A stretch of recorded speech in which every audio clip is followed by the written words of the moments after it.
PNs of the Gujarat Chief Minister on his blog. It's not something which is really unexpected, because the electoral math of the parliamentary election cycle has to be individually factored in. After all, he has to go back to Gandhinagar.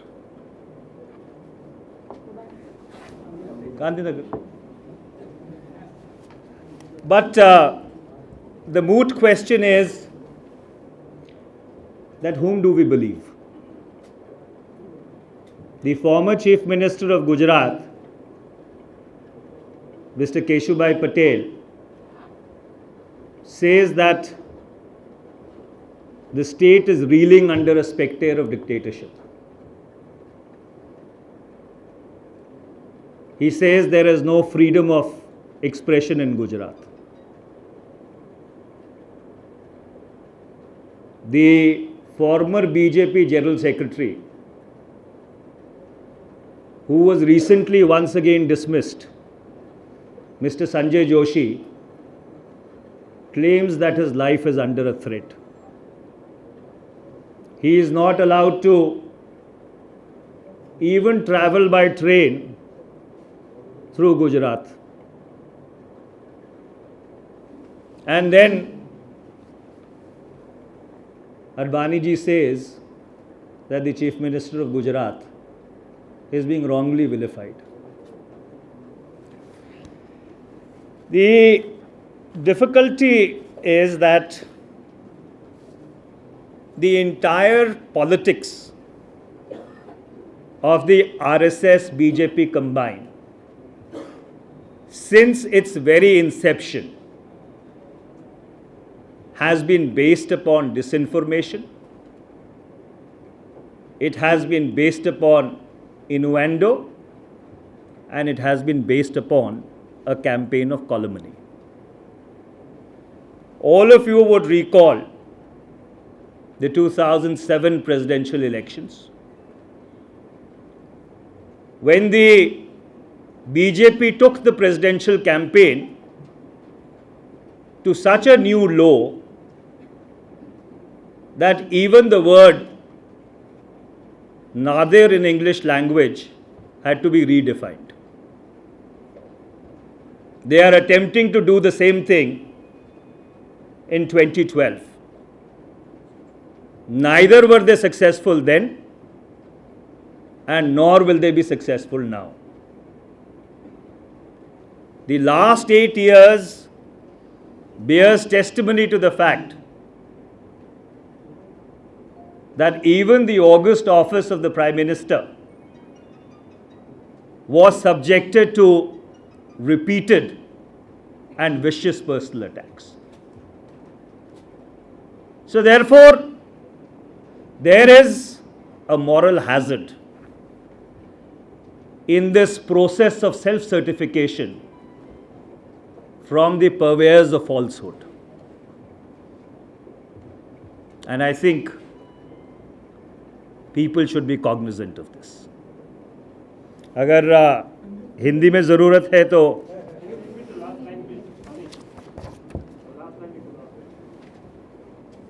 which part of the last line?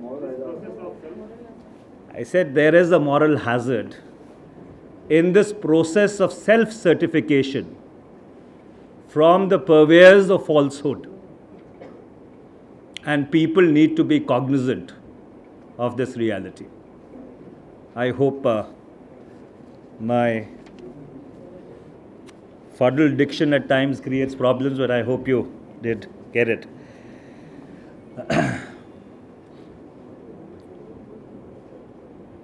Advani ji Gujarat के मुख्यमंत्री का अपने blog के ऊपर स्तुति गान कर रहे हैं.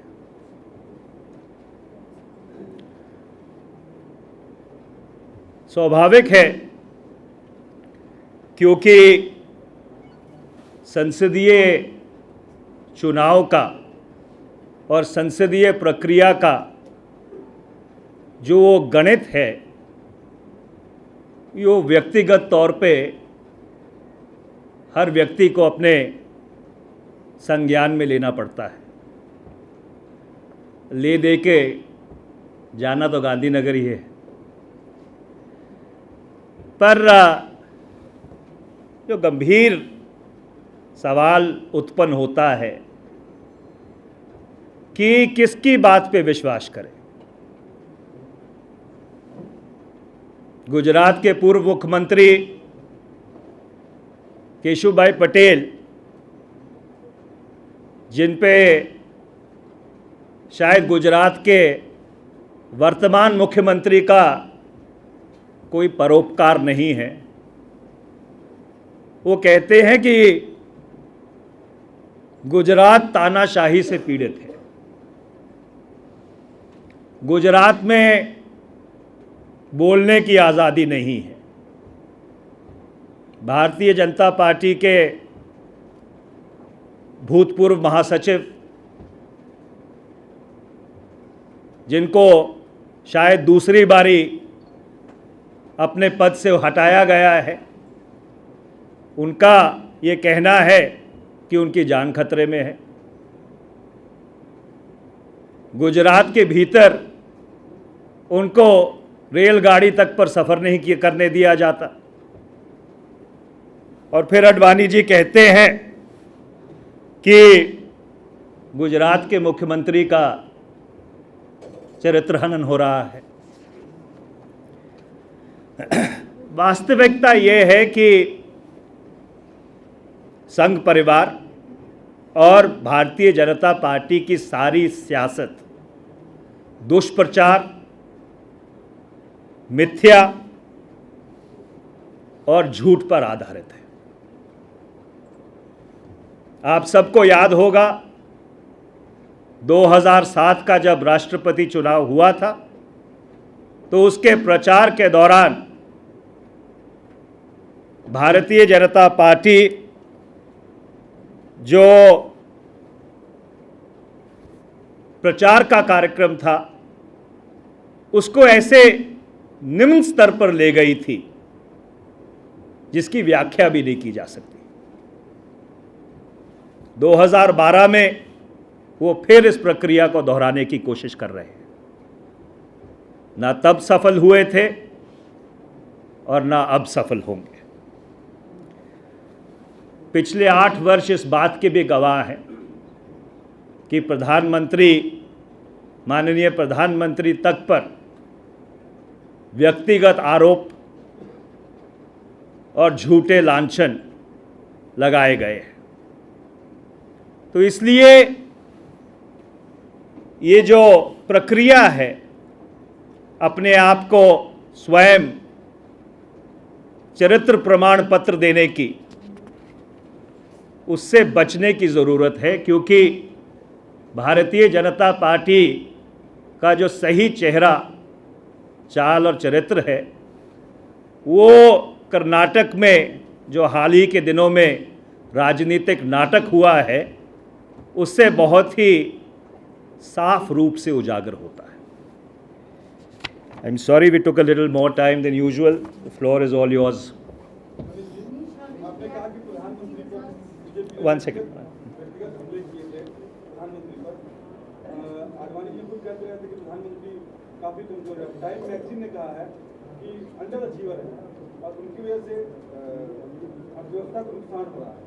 आपको लगता है कि पहले की तरह है ये, या वाकई में वो सच्चाई है? सोनिया जी को भी कह रही है बीजेपी की उनकी मनमोहन की स्थिति के लिए सोनिया गांधी जी बता रहे हैं। देखिए, बहुत ही विस्तृत तौर पर कल हमने इस सवाल का जवाब दिया था। मैं एक बार फिर दोहरा देता हूं कि पिछले 8 वर्ष के यूपीए के कार्यकाल के दौरान माननीय प्रधानमंत्री डॉक्टर मनमोहन सिंह जी के श्रीमती सोनिया गांधी जी के नेतृत्व में इस मुल्क में राजनीतिक स्थिरता रही है, सांप्रदायिक सद्भाव रहा है, आंतरिक सुरक्षा रही है, आर्थिक उन्नति हुई है और भारत की जो भूमिका है अंतर्राष्ट्रीय मंच पर वो और भी व्यापक और विकराल हुई है। तो किसी भी मापदंड से अगर आप इसका मूल्यांकन करें तो इसे कतई अंडर अचीवमेंट नहीं कहा जा सकता। और जो लोग और खासकर भारतीय जनता पार्टी वाले जिन्होंने टाइम मैगजीन को अपनी लेटेस्ट बाइबल बनाया है, मैं उनसे ये पूछना चाहता हूं कि 10 जनवरी 2002 को टाइम मैगजीन में एक आर्टिकल छपा था। 10 जनवरी 2002 को तत्कालीन प्रधानमंत्री श्री अटल बिहारी वाजपेयी जी के बारे में। And personally, if you ask me, while I believe in the freedom of expression, I find portions of that article extremely offensive. The first paragraph of that article, and I find it so offensive that I don't even want to quote it in a Congress briefing. I was just wondering that the latest endorsers of the Time magazine, the Bharatiya Janata Party, would they also endorse this article of 10th January 2002, which was written about Mr. Atal Bihari Vajpayee? You know, the problem with the BJP is, for them the chickens come home to roost, always, and come very soon. Ji.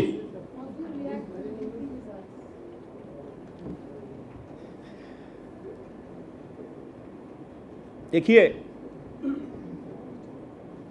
ये एक वास्तविकता है।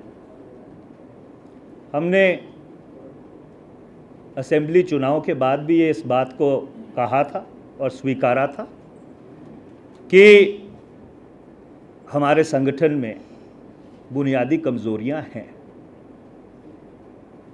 और हम इस वास्तविकता से कतई भाग नहीं रहे।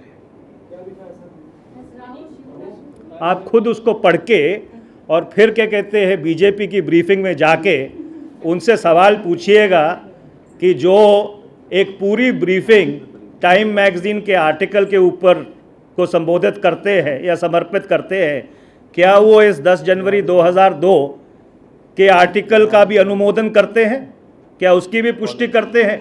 क्या उसी को भी उस तरह से इंडोर्स करते हैं? राष्ट्रपति पद के उम्मीदवार का खुलासा ममता बनर्जी ने किया था, उसके बाद कांग्रेस ने उस नाम को एंडोर्स किया। अब राष्ट्रपति पद का खुलासा देवगौड़ा साहब कर रहे हैं, क्या उसको मान लिया जाए कि वही उम्मीदवार हो? देखिए, सवाल ये है कि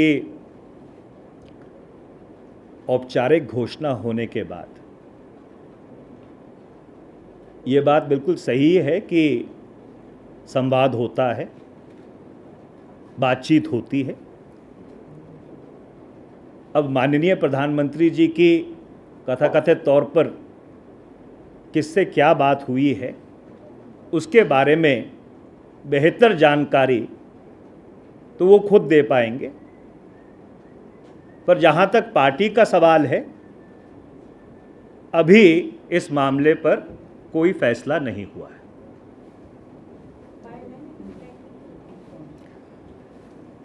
Well, there is a consultation process which always succeeds any notification. There's a consultation process underway, and as and when things fructify, you will definitely get to know. In Gujarat, new political equations are emerging. Keshubai Patel and other opponents of the movie have gone against the Modi. At this juncture, would like to join hands with them, or would like to invite him in order to defeat Modi as because he is a national challenge for you?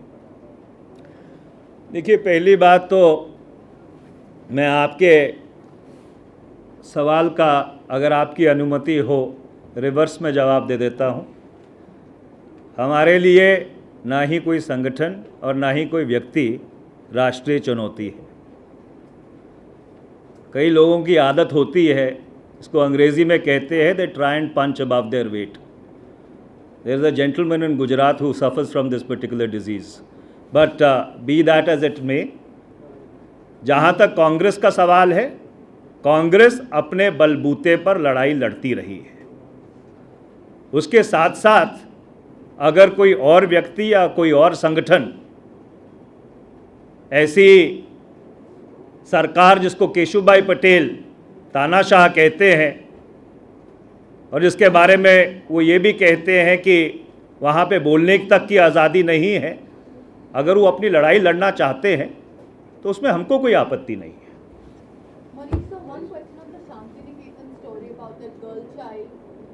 If you know that she was allegedly asked to drink her own urine, and the state government, in fact, has not taken any action on that. If you're willing to make those actions. No, I think if the facts as they have appeared in the media are correct, it's absolutely abhorrent and repulsive to say the least.